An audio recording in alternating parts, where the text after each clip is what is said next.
This Torah class is brought to you by TorahAnytime.com. So my question is based around when learning Gemara. So I guess it's after you finish a daf of Gemara, what is the ultimate purpose of the end of it? So I know there's a program where called Zikru, where they try to remember every daf, and they remember 30 points from the daf, and they have a whole peg system, a memory system to do that. As in is the purpose that you would be able to know the whole chunk of Hatorah, and that might take you a long time to review and remember, and then after learning it for say dozens or decades, that you would know the whole chunk of Hatorah, the whole Shas, or just know a few points of each daf, or just have broad understandings of Masechet Sukkah, and there's a few understandings here and there, or I'm saying what are we trying to do when we learn a daf Gemara, or a Masechet as well? Should we come out of Masechet Sukkah and know so this is when the Torah where it talks about the Sukkah, and then this is all the dinim, this is what the Mishnah says, and this is how it was brought down in the Mishnah, and then how Rabbi Meir understood Rabbi Yehuda and all that. What detail should we know? And then how does Rashi understand and Tosfos and more? Or is it just I know that on Daf base it talks about what the Mishnah says, but I don't necessarily know much more. On Daf Ted it says an old Sukkah. Do I know much more than that or not? Okay, so the question is, what are you supposed to take out of learning Gemara? Not so much what the value of it is, but on a practical level, what are you supposed to take out of? What are you supposed to try to remember? Yeah, I'm saying, you spend to say... The objective of learning the Gemara is to understand it as best as you possibly can. You want to learn as best as you can. The Zichru technique of memory is just a trick to help jog your memory. But if you remember one little line from each blot, that's not necessarily called remembering the Masechta. Remembering the Masechta means remembering the fundamental principles and the halachas of the Masechta. So the Zichru is sort of just basically a gimmick to jog your memory to how to find, the sugya, or how to find the main principles. So, look, for guys who are working, how realistic is it to expect somebody who spent a year learning Masechta Sukkah to remember every single point in the Masechta? I'm not sure, if that's the realistic expectation. But at the very least, one should try to understand the Gemara that they're learning presently to their best possible ability. It's actually interesting, if I could digress a little bit. If you learn Sefer Chavos Havavos from Sefer Mesos Shiurim, Chavos Havavos and Mesos Shiurim, they raise a very powerful challenge. Because, if you read the Chumash, and it seems what does Hashem expect of us? What does Hashem want from us? Ma Hashem lekacha shayol me'imach. What does God ask of us? Ki im liyira, to fear Him, v'lalachas b'chol drachav, to follow in His ways. Yira shamayim, avas Hashem, deveikus, following in the ways of Hashem. So, what would be a better way to spend one's time? You would think. Should you learn Masechta Sukkah? What percent when you're learning brachas now? Well, brachas is a very relevant Masechta. But it's not like every single blot in brachas is relevant halacha l'maisa. Daf beis amid aleph, daf beis, is daf beis relevant halacha l'maisa? Yeah, you need to say Shema after Tzei Chavim until Chatzos. But exactly the various other zmanim for Shema that we don't even hold it's not relevant l'halacha. In fact, you can make the case 90% of Masechta Brachos is not relevant l'halacha. You only need to know the bottom line. What's the halacha l'maisa? So, a basic question is, if the goal of life is to fear Hashem and to love Hashem and to have a close relationship to Hashem, then why are we spending the majority of our learning time learning material that's not? It doesn't seem to be relevant to my relationship to Hashem, and it doesn't even seem to be relevant to halach l'maisa. If I wanted to know halach l'maisa, I would learn Mishnah Brura, which, by the way, you need to learn. You know, even if somebody who's working and is spending time learning Gemara, you have to have some kind of seder and halacha, which the Rav said that the guys are very much connected to Limud halacha and care very deeply about halacha. But, you know, let's talk about learning Gemara in general. You know, Masil Shiurim even says that Hein yiras Hashem hi chachma. Behold, the fear of God is chachma. Hein in Greek means one. The only real wisdom is, and so Hashem says, the fear of God. And therefore, he says, Hashem doesn't ask of us halachais or populim. He wants us to fear Him. So why don't we spend all of our time learning Chavos HaVavos, learning Masil Shiurim, and learn just like a few basic principles of Gemara. And if you have a question, halach l'maisa, ask your Rav. But if what Hashem asks of us is to fear Him and to love Him, so why are we not dedicating all of our time to that? Yeah? So the Chassam Sofer writes, with all due respect to the Chavos HaVavos, and Chassam Sofer was a big proponent of learning Sefer Chavos HaVavos. Chassam Sofer started off every single share that he gave with 15 minutes of Chavos HaVavos. He felt that Talmidim should have one approach to Avodas Hashem that should come from Chavos HaVavos. Chassam Sofer says that any day he didn't start off by learning Musar, he felt a coolness and a coldness in Avodas Hashem.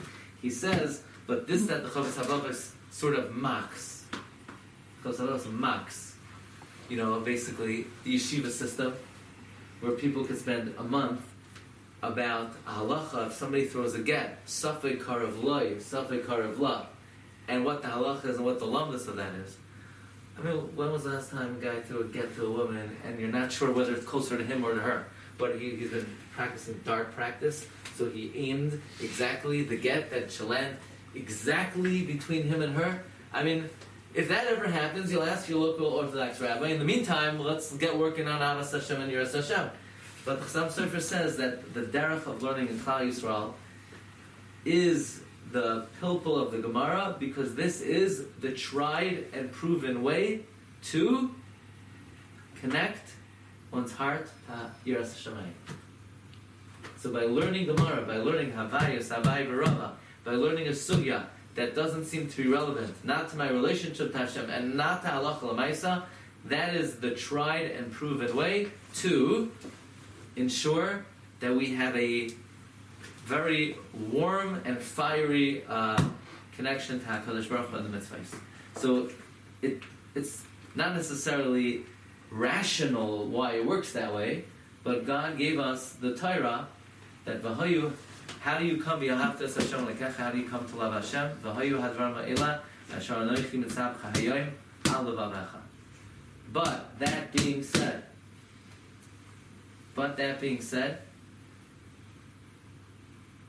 a person has to have a connection to Sifrei Musar. Otherwise, the learning will be of minimal benefit to fighting the Yetzer Hara and to bring you close to Hashem. In fact, you ever hear of Chodesh Elul? Yeah, I thought you might have heard of it. What do we do in Chodesh Elul? What do? We add one thing during davening. Not everyone says David. In Sands, I don't think they say David. But they blow the shofar. Are you allowed to put your finger in your ears when they blow the shofar? No. Are you allowed to walk out? You gotta listen to the shofar. So it probably would make sense to find out, what does the shofar say? What are you listening to? Do. What does that do for you? You say, well, it's a mitzvah, I have to hear it. It's not a mitzvah. It's not the Torah. It's a minhag. Why is there a minhag? Why do we blow the shofar? Because it wakes me up. To do what? It inspires me. Really? You get inspired? Raise your hand if you get inspired by the shofar. So the shofar is talking to you. What is the shofar saying to you? It says Rabbi Yisrael, the shofar just says one thing. The shofar says, learn Musar. That's what the shofar says. Learn Musar. So what if I go through a whole Elul and I don't learn Musar? Then you should have left after Aleinu, before Tkiyah Shofar, because you're basically putting your finger in your ears for Tkiyah Shofar. And I'm talking to myself because nobody really likes to learn Musar at first. It's not like Gemara. It's maybe stimulating, it's challenging. But Musar, like, I know this already. I know why God created me. I know I'm here to get Olam Haba. I know my job in this world is to keep the mitzvahs and to stay away from things that take me away. However, the Mishnah Berurah brings from the Chidah that we have a tradition that when Chazal say that, God created in every person an illness. It's called the Yetzer Hara. You know that. You know that we have this force in us called the Yetzer Hara. If you don't know, that's a big problem. Because the worst illness is not to know that you have the Yetzer Hara. So we all have a Yetzer Hara. The thing is, there's only one medication. Barasi Yetzer Hara. Now, let's say somebody has a strep throat. And they say strep throat, in my opinion, Laffy Taffy's cure strep throat. And they take one in the morning and one in the evening. The guy's dead in a month. I mean, it could spread and it could really do away with you. But let's say somebody has pneumonia, and they say pneumonia, drink a lot of Schweppes, lemon, lime, and what? Bitters. What in the world is bitters? Yeah, their lungs are done. You can't just make up what the cure is. You need to go to an expert. So if somebody has an illness, they have to go to a doctor. So God says, I created Yetzer Hara. The question is, what's the antidote? The antidote is to be inspired. Right? People want to know, was the speaker inspiring? It's irrelevant if the speaker is inspiring or not. It's not going to help you against the Yetzer Hara. God says, Barasi Yetzer Hara, Barasi Torah Tatlan. There's only one antidote for the Yetzer Hara, and that is Torah. However, the Chidah says, and Rabbi Yisrael Salanter says, the Torah that Chazal mean is Musar.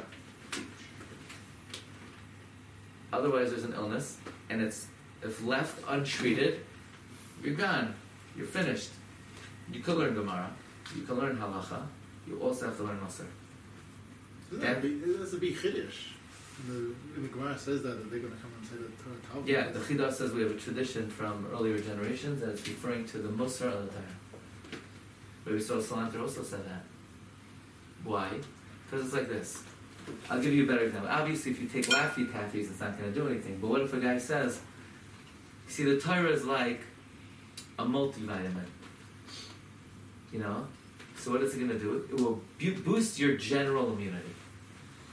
So a healthy Jew, a Jew who the whole year davens properly, has the proper midos, has the proper Yer Shamayim, is careful what they look at, is careful what they say. So then, if they learn Torah, the Torah will boost their immunity, that the Yetzer Hara won't get a hold of them. But I'm not sure how healthy we are. I think we're living in 2024. You're walking down the street, you're exposed to things. We have a lot of nisyonos. We have bad midos we have to deal with. When our immunity is compromised, and when your immunity is compromised, a multivitamin is not going to do the trick, because so when the person has an illness, they gotta take a specialized medication to get rid of the illness. So Rabbi Yisrael Salanter says in our generation, regular general learning will not be sufficient. You need to take specific medication and address with Sifrei Musar. So, Gemara is part of the healthy diet. Halacha is part of the healthy diet. There are a lot of things that Jew needs to learn. Musar has to be part of the healthy diet. Which Svarim? Good learn them. So Shiurim, Shari Tshuva, Achas Sadikim, Chavas Havavais.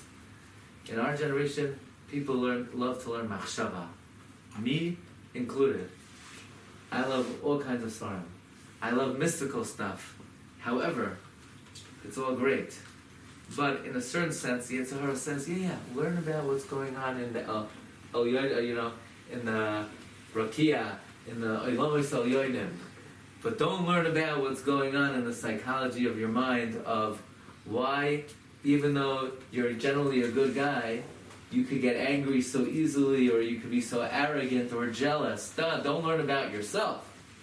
It's very comfortable and attractive to learn about the Malachei Hashares and the Merkava and all the stuff that's not relevant to my persona and my nisyonos and my desires and my bad midas. So Sifrei Musar are from very fundamental. It's very fundamental, especially in our times, and especially in Chodesh Elul. And that's how we take a ram, and we say, even though you're a nice ram, and you have nice horns, we cut it off, and we blow it in the month of Elul, and we make loud noise with it. And the noise says, learn Sifrei Musar. That's how we do it. If I made this up, you'd say, go back to New York, nice try. But this is what Rabbi Salanter says. Rabbi Saul says the reason for Kiyah Shofar, because otherwise he says, come on, well, what does the shofar do? It's a wake-up call. Yeah, but you already woke up, your alarm was louder than the shofar.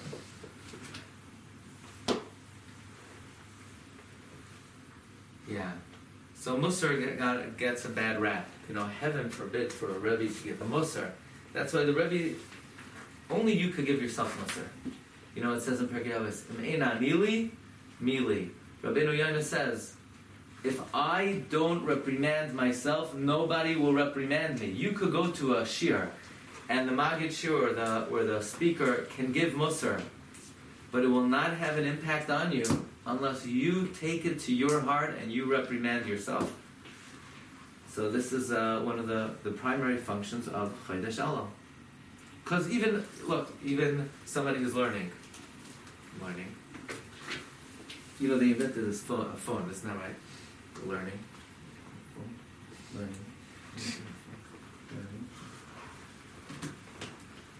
So, and you say, yeah, just learn for an hour. Very geschmack, I know it very well. You don't learn for an hour. You learn for 2 seconds, and then you interrupt it, and then you learn another 2 seconds. So, sometimes we have to ask ourselves, did I really learn? Got to put away all your distractions. When you learn, how much time could you give to learning a day? 10 minutes? You give 10 minutes? Beautiful. Make sure it's 10 minutes, unadulterated, without any distraction. Learn for an hour, without a distraction. I'm going to give you now the best advice you ever got in your life. When it's time to daven, when it's time to learn, keep the phone away from you. No, don't put it on vibrate. You know what's annoying to me? They make an announcement. Davening started, put your phone on vibrate. Are you kidding? Get out of your mind. Put your phone on vibrate. How does that help? It's disturbing you. You're looking at every 2.5 seconds for another nonsensical notification. When the Chazal tell us that Rabbi Kiva went to learn Torah for 12 years, and he came back, and he overhears some old guy telling his wife, "What? Your husband left you for 12 years? Who does the carpool? You do the carpool by yourself. Who gets the kids off to school? You do it yourself. Who takes care of the family?" She said, "No. If he would listen to me, he would go back for another 12 years. So what did Rabbi Kiva do? Did he say to his wife, "Oh, really? Thank you so much. I can't believe you take care of everything. I really appreciate everything. Here's a bouquet of flowers. I'm going to learn for another 12 years. No. What did he do? He turned around and he went to learn for another 12 years, and he didn't say nothing to his wife. He didn't say boo to her. She didn't even know that he came back and then returned to the yeshiva. Wow, that's such nice hakar satov Rabbi Kiva had to his wife. He didn't even say hello. So Reb Chaim Shmulevitz famously says that if Rabbi Kiva would have came home and said hello to his wife, then he would have learned 12 years plus 12 years. But now that he stayed, he learned 24 years uninterrupted. And when it comes to Ruchnius, the more uninterrupted something is, the more powerful it is. You want to hear my interesting mashal? It's like charging up your cell phone. Yeah, so the phones these days, they last for like an hour before they go down from 100% to 0, right? So you want to charge it up. So you plug it in for 10 minutes. It goes up from 0 to 2%. So what's going on here? How long do you have to charge the phone?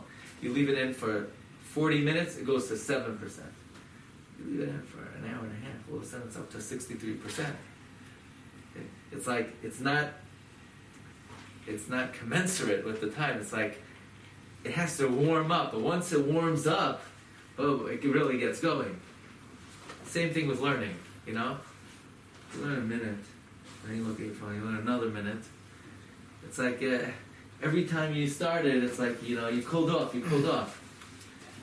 It has tremendous value if you're able to immerse yourself in whatever amount of time you can. You could do 5 minutes, you could do 10 minutes, but so give it that 10 minutes, give it that half hour.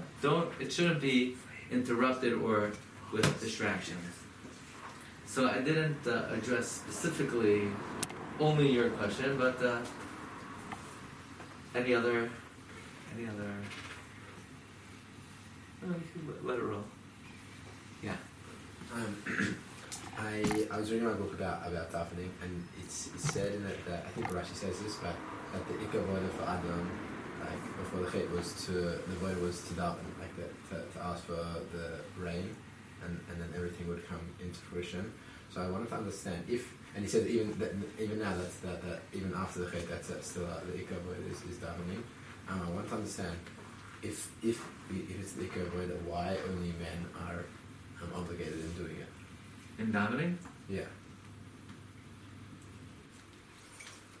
Firstly, there's a beautiful Ben Ishkai.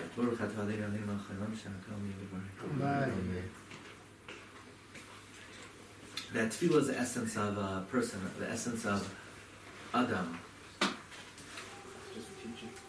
If you take the word Adam and you spell it out b'miluai, so the Aleph becomes Aleph, Lamed, Pei. Dalet is Dalet, Lamed, Taf. Mem is Mem, Mem.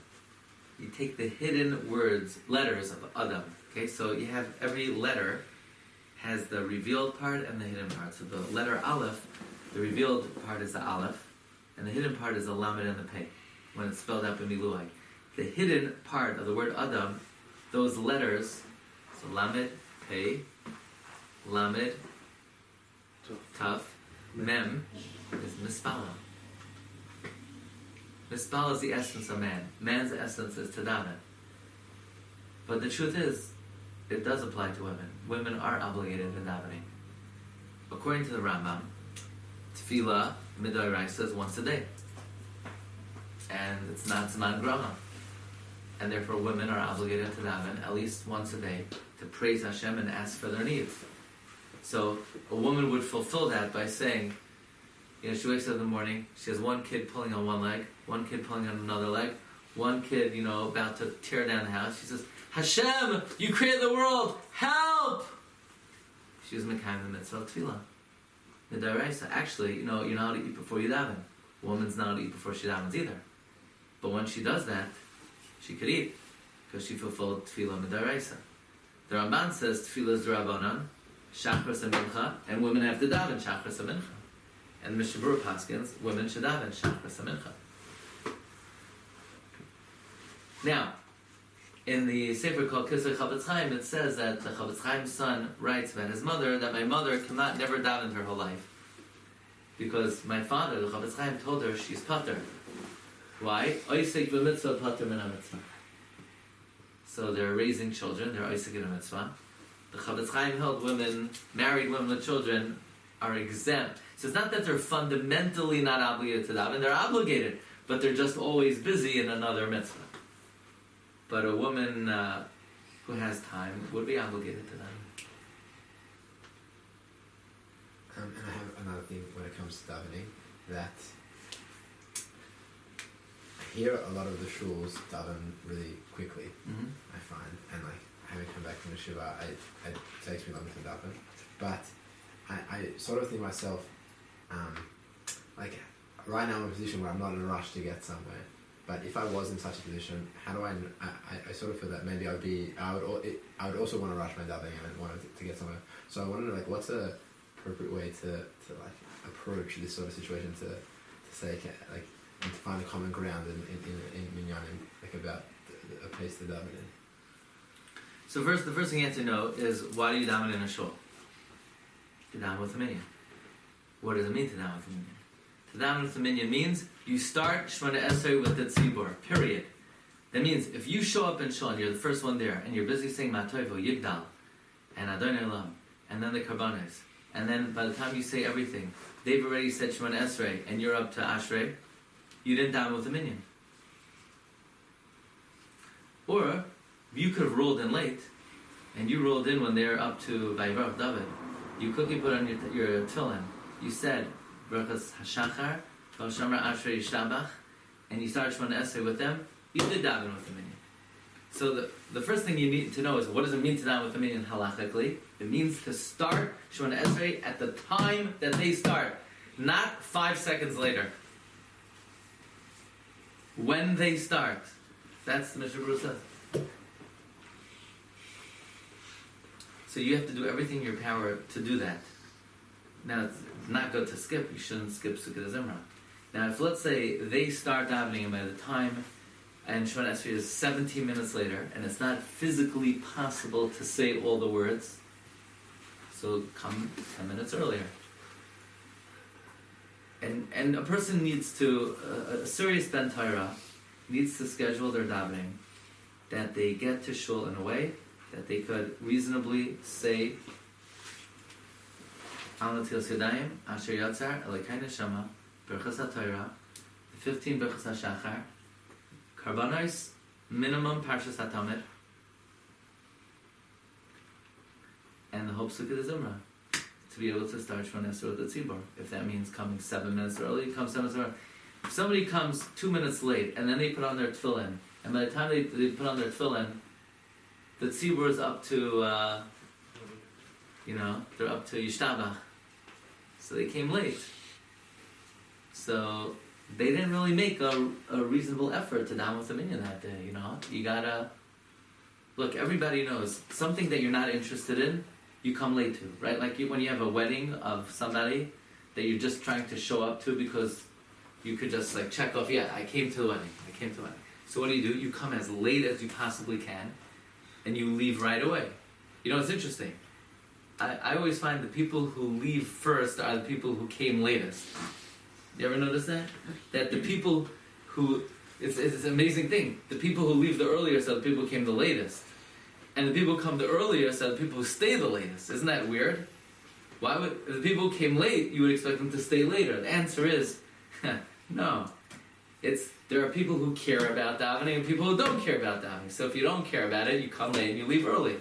Like the wedding of the guy you don't really want to go to. It's like your third cousin 50 times removed. So,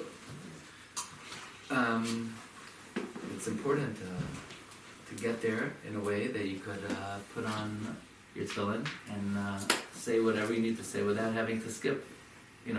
If somebody finds that they're skipping on a regular basis, then they're not coming at the right time. Yeah, so in regular minyanim, balabatim, they got to go to work. But you have the luxury that you have time to learn, and you're not running off to the office. There's a mitzvah of chinuch. Chinuch is when you have children, you got to train them to do the right thing. But for somehow, when it comes to ourselves, we forget there's also a mitzvah of chinuch. You can't just do the right thing day one. We have to train ourselves to do the right thing. So you have to slowly get into the habit. Say, okay, first I'm going to start by coming on time. Then I'm going to start by coming... that in order to daven reasonably, you need to be there 5 minutes before they start. But it doesn't mean you can start doing that tomorrow. Maybe you start by coming on time, and then the day before you come a minute early, and then you train yourself to come 5 minutes early. The same way if we're running a marathon, you build up your endurance. When it comes to any good practice, you have to train yourself to adopt that practice. So, take it slow, I'll end off with this, yeah? Because you like gematrias, right? Yeah? What's the gematria of Tshuva? 713. Okay? Tshuva is 713. What do Chazal say about Tshuva? Gedoyla Tshuva shemagas ad... Greatest Tshuva reaches where? Kisei HaKavod, the throne of glory. How do Chazal know it goes so far? It reaches the Kisei HaKavod. So there's a great Mekubal Risham Shanav Ashrapol who says, if you take the word Kisei HaKavod, okay, and you use the following system: Kaf plus Kaf Samach plus Kaf Samach Aleph plus Kaf Samach Aleph Hey plus Kaf Samach Aleph Hey Chaf plus Kaf Samach Aleph Hey Chaf Vez plus Kaf Samach Aleph Hey Chaf Vez Vav plus Kaf Samach Aleph Hey Chaf Vez Vav Dalid. You know what that equals? 713. You know, you see the na-na-nach bumper stickers? This is a real system of gematria, where if you want to take the gematria of a word, one way of calculating is take the first letter plus the first two plus the first three plus the first four. By the way, it's the source of this is Rashi. Rashi says in the words Ba'er Hetev. Moshe translated the Torah Hetev. Rashi says Hetev, 70 languages. So the Mizrahi, one of the earliest commentators on Rashi, asks, how does Rashi know Hetev means 70 languages? He says very simple. Take the word Hetev. Take the Hey, 5, plus Hey Yud, that's another 15, 20, plus Hey Yud Vez, that's 17. We're up to 37. I'm sorry, Hey Yud, take the Hey and the Hey Yud, that's 15. Hey Yud Tes is 24. Is 44. It's late for me. Yeah, 44 plus 26 is plus 70. Hey Yud Tes is 70. Yeah. Okay, if you use this system, Hey 5 plus Hey Yud 15 plus Hey Yud Tes 24 plus Hey Yud Tes Vez 26 is 70. That's how Rashi knows the 70 Lashonos.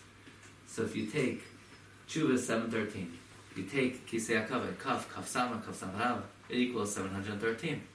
That's how Chazal know Tshuva is great. It reaches the Kisei HaKavod. But the question is, why is Tshuva Gematria Kisei HaKavod only with this system of Kaf Sama Al? And the reason is because yes, Tshuva is going to get you to the Kisei HaKavod, but how are you going to get there? One small step at a time. First the Kaf, and then the Kaf Samach, and the Kaf Samach Aleph, and the Kaf Samach Aleph Hey.